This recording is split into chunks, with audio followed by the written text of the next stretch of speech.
네, 오늘 처음으로 연결할 곳은 캐나다입니다. 김일봉 통신원. 네, 안녕하십니까. 캐나다 토론토의 김일봉입니다. 네, 안녕하세요. 첫 질문 드릴게요. 캐나다의 기분 좋은 소식이 전해지던데요.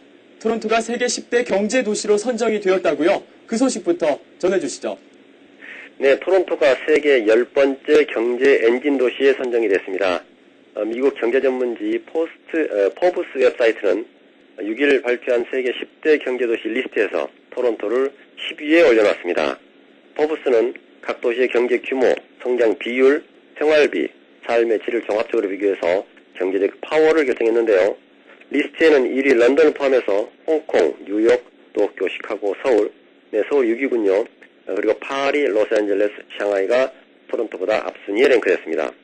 1위 런던은 국민 총생산이 2005년 기준 4,520억 달러로 3, 4위의 뉴욕, 도쿄의 연 1조에 크게 뒤떨어지나 경제 성장률이 두 도시보다 1% 높은 3%를 기록하면서 세계에서 가장 강력한 경제 도시의 영예를 차지했고요. GDP 2,090억 달러를 기록한 토론토의 그 뒤를 잇는 도시들은 마드리드, 필라델피아, 멕시코 시티 등입니다. 포브스는 런던과 토론토가 G7 국가들 중에서 금융시장이 가장 빠르게 성장하고 있다고 평가하고 있습니다. 네, 토론토가 세계적인 경제 도시임을 인정받은 건데요. 그런 경제 도시의 명성에 걸맞게 요즘 토론토시의 고속철이나 전철 등 교통 인프라 보강 계획이 한창이라고 하던데 자세한 소식 전해주시죠. 네, 토론토의 그 피어슨 국제공항과 토론토 다운타운을 연결하는 고속철도 신설을 위한 공공민간 파트너십이 다시금 추진이 되고 있습니다. 온타리오 주정부는 2003년 입찰 과정을 통해 선정한 온타리오의 SNC 라발링과 손잡고 이 프로젝트를 추진하려 했습니다만 토론토의 한 시민단체의 반대에 부딪혀서 그동안 별다른 진전을 보지 못하고 있다가 SNC 측이 올 여름부터 정부와 다시 협상을 시작하고 주정부와 교통인프라공사에 필요한 환경조사 기간을 대폭 단축하는 새 법을 도입함으로써 다시 추진되고 있습니다. 고속철은 토론토 시장이나 온타리오 주수상도 지지하고 있으며 세계적인 도시들은 대부분 공항과 다운타운을 연결하는 철로 시스템을 보유하고 있으며 이 시스템은 토론토뿐 아니라 광역 토론토 전체의 성장에 중요한 발판이 될 것이라는 점에 큰 의의가 있다고 강조하고 있습니다. 고속철이 완공이 되면 다운타운 유니언역에서 피어슨 국제공항까지 22분이면 갈 수 있게 됩니다. 그리고 또 한 가지는 경전철 소식인데요.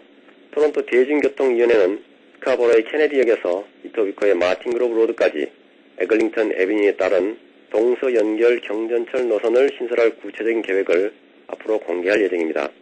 이 에글링턴 경전철 신설은 토론토 시가 지난해 3월 발표한 60억 달러 규모의 대중교통 인프라 개선 프로젝트의 일환으로서 이 역시 경전철로 인한 경제 효과가 클 것으로 예상됩니다. 네, 그럼 다시 부동산으로 가보겠습니다. 올봄 토론토 부동산 시장이 예년만큼의 성장률을 보이진 못했는데요. 현재 토론토의 부동산 시장 어떻습니까? 네, 8월 첫 2주간 광역 토론토 주택시장은 무난한 매기와 가격 상황을 보인 것으로 나타났습니다. 토론토 부동산 협회는 19일 보고서를 통해서 8월 상반기 동안 GTA 시장이 높은 소비자 신뢰도와 자녀 방학 동안의 거래 활황에 힘입어서 거래량이 있어서 기록적인 호황의 작년이나 재작년 수준에는 못 미치지만 비교적 무난한 시황을 나타냈다고 밝혔습니다. 그렇지만 대조적으로 가격은 꾸준한 상승세를 이어갔습니다. 광역 토론토의 현재 평균 시가는 37만 3,844달러로서 지난해 같은 기간에 35만 4,088달러보다 5% 올랐습니다. 토론토 시는 19일 현재 39만 4,663달러를 기록하면서 1년 전보다 7% 상승했으며 토론토 시를 제외한 광역 토론토 지역은 36만 325달러로 전년 동기 5% 상승했습니다.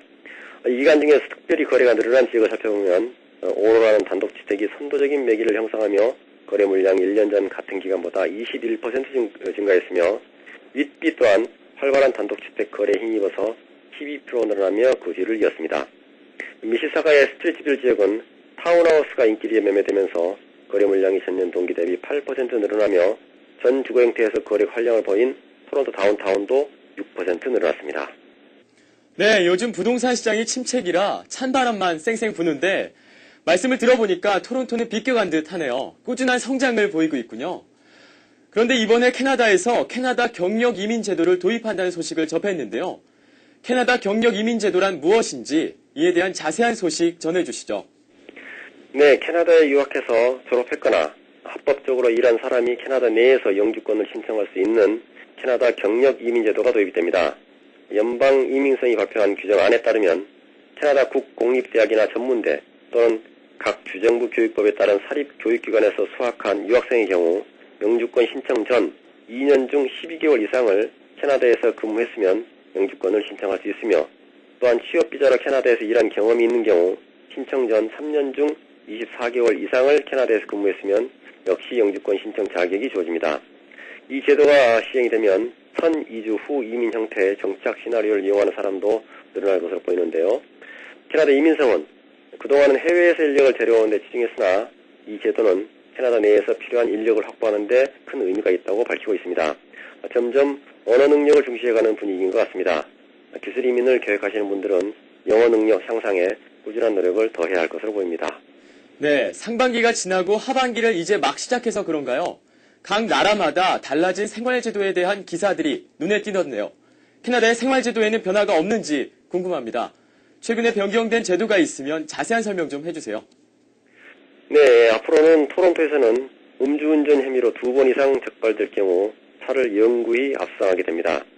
온타리오주 자유당 정부는 지난 2월 과속 음주운전자 차량을 압수 처분하는 법안을 발표했으며, 이에 따라 18일 현재까지 모두 3대의 차량을 압수했습니다. 참고로 토론토에서는 알코올 혈액 비중이 80mg을 넘을 경우 음주운전으로 간주되며, 음주 여부를 확인하기 위한 호흡 측정을 거부할 경우에도 기소됩니다. 그리고 한국은 운전 중 휴대폰 사용이 가능한지 모르겠는데요. 올 가을부터 토론토에서는 운전 중 휴대폰 통화는 물론 운전자의 주의를 분산시키는 전자장비를 운전 중 작동하는 행위는 모두 전면 금지됩니다. 휴대폰 관련 교통사고가 빈발하면서 제정된 이 새 법은 운전자의 시선을 도로에서 빼앗는 각종 전자장비 운전 중 사용까지 일체 금지시켰는데요. 이어폰을 이용한 핸즈프리는 예외로 인정이 됐습니다. 현행 고속도로법에는 부주의 운전에 대해서는 최고 $1,000의 벌금과 6개월 징역형을 선고하고 있습니다. 네, 여러 가지 소식들 감사합니다. 캐나다의 신학기가 시작되었는데 끝으로 한 말씀 해주시죠. 네, 여름방학이 어느새 지나고 백스쿨 벌써 개학이 된 것 같습니다. 기간 중 캠프나 어학연수를 위한 외국 방문, 봉사활동 등으로 분주한 시간을 보냈던 학생들에게는 다른 것보다도 흩어진 생활 리듬을 학교 스케줄에 맞춰 바로잡는 것이 무엇보다 중요할 것입니다. 학생들 중에서도 초, 중, 고등학교든 대학교든 새로운 학교 환경에 적응해야 할 첫 신입생들은 그 첫 발걸음을 성공적으로 내디딜 수 있도록 꼼꼼히 챙겨야 할 것인데요. 특히 초등학교 1학년이 될 자녀를 둔 부모들은 이 어린아이들이 물리적으로, 정신적으로 잘 준비된 상태에서 학교에 갈 수 있도록 도와주는 게 필요할 것입니다. 특히 가정에서의 그 따뜻한 온기와 사랑은 자녀들이 빨리 마음과 행동을 정하는데 큰 힘이 될 것입니다. 이상 토론토에서 김일봉 리포터였습니다. 네, 세계 10대 경제도시에 선정됐다는 소식과 토론토 부동산 시장에는 큰 침체기 없이 꾸준한 성장을 보이고 있다는 소식은 앞으로 캐나다 부동산 시장에 대해 큰 기대를 갖게 하는데요. 찬바람만 불던 해외 부동산 시장에 오랜만에 따뜻한 바람이 부는 것 같아 기분 좋습니다. 김일봉 통신원 오늘 소식 감사합니다.